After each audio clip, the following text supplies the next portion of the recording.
I got this DualShock PS4 controller. Harga dia $239. Okay, tapi aku beli dekat Shopee promo 159 je. So this thing akan main dengan iPad mini. So yeah, let's get this unbox. Okay, so yeah, warranty.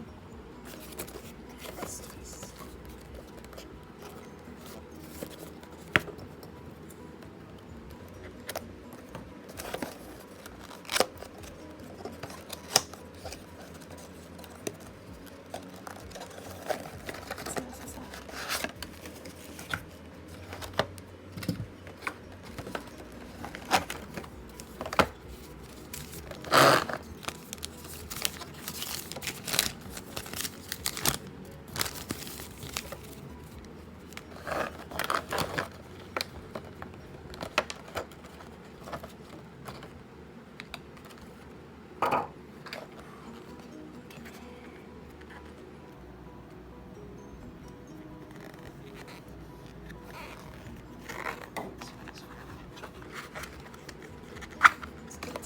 Oh, nice.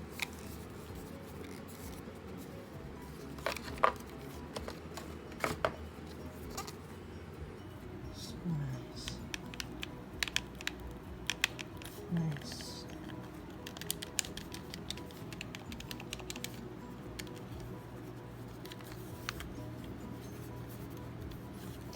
Okay, so this normal button dia black segi share button, yes. This one something port, then this is the audio jack. Oh, earphone. Nice. So macam tepat sikit.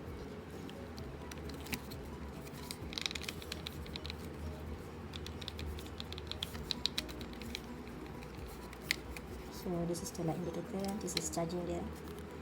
And there's a secret. So bila nak beli nanti kita tengok bawah ni sama tak dengan kotak. That's so good.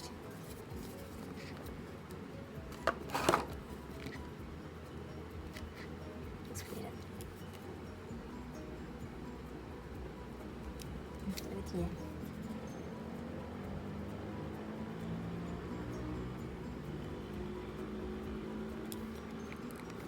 So we're gonna charge one.